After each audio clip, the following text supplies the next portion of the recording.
Hai, seri keempat MotoGP 2025 udah dimulai nih di Qatar dan hari Jumat langsung menyuguhkan kejutan, kecepatan, dan membuat MotoGP semakin sulit diprediksi. Kita kulik yuk, kira-kira para pembalap pada ngomong apa ya soal hasil di Qatar hari Jumat ini. Marc Marquez mengakui bahwa sirkuit Lusail ini termasuk salah satu yang paling menantang buat dirinya. Banyak tikungan kanan panjang, bagian yang jadi titik lemahnya. Jadi kalau kata Marc Marquez, dia itu setiap di sirkuit Lusail pasti mengendarai motor tuh sambil mikir, jadi nggak bisa ngalir kayak dia biasanya. Jadi insting balapnya tuh agak sedikit nggak bisa ngalir kayak dia biasanya. Tapi menurut Marc, ketika kondisi lintasan masih berdebu dan gripnya minim, Marc Marquez justru bisa mencatatkan waktu tercepat di FP1 nih.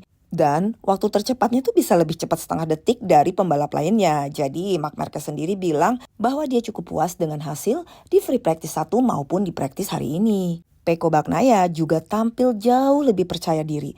Dia menyebut bahwa kerja kerasnya sejak Thailand mulai terlihat hasilnya.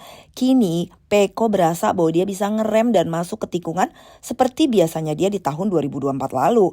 Apalagi Qatar kan memang salah satu sirkuit favoritnya nih. Bagi keduanya, Alex Marquez tetap jadi saingan terberat mereka karena Alex Marquez tuh tampil selalu konsisten dengan ritme kecepatan yang stabil mulai dari seri perdana lalu.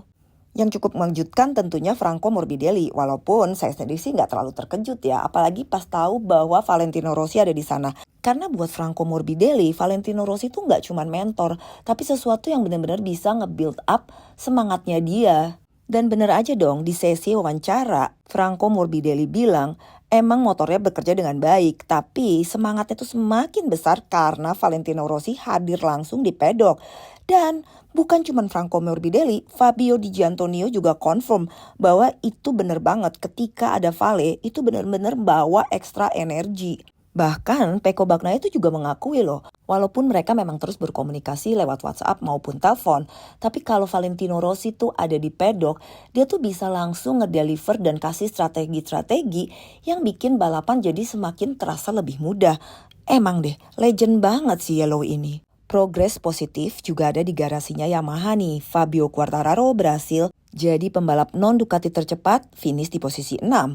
Ia bilang setup motornya makin membaik dan masih ada potensi yang bisa ditingkatkan. Sementara Alex Rins nyaris aja lolos ke Q2, hanya selisih 0,03 detik dan dia harus ikut Q1 dulu. Juara dunia Jorge Martin udah balik lagi ke pedok dan nyobain motornya yang udah lama dia tinggalin. Tapi baru 2 lap aja dia udah ngerasa kelelahan banget. Ya memang karena kondisi kesehatannya belum benar-benar sempurna. Bahkan dia bilang juga bahwa dia tuh gak nge-push sama sekali karena dia juga gak punya setup yang ideal buat dirinya saat ini. Jadi dia cuma berkendara untuk bisa mengenal motornya tuh seperti apa. Bahkan dia pun masih ragu apakah bisa balapan di hari Minggu.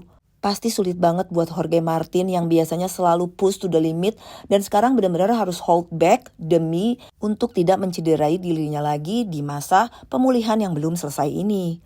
KTM yang juga masih dalam fase adaptasi walaupun di Qatar ini sedikit membaik, Pedro Acosta secara jujur mengatakan bahwa motor tahun ini tidak bersahabat seperti tahun lalu. Mereka masih berjuang dengan vibration yang benar-benar ngeganggu banget. Tapi untungnya kata Pedro Acosta, dia juga ngerasain bahwa di pengereman dan akselerasi sudah mulai lebih kuat. Dan dari kubu Honda, Johann Zarco melihat ada progres yang nyata. Memang masih ada getaran apalagi kalau menggunakan ban yang sudah terpakai. Tapi dia seneng banget bisa lolos ke Q2 dan dia bercanda sambil bilang, saya kan udah umur 35 nih, kalau bisa langsung ke Q2 itu bisa bantu banget buat saya saving energi. Nah gimana nih dari hasil Jumat kali ini? Apakah pole position dan sprint akan menjadi miliknya nomor 93 ataukah ada pembalap Ducati lain yang bakal nongkrong di sana? Tungguin hari ini. Dan terima kasih sudah mendengarkan.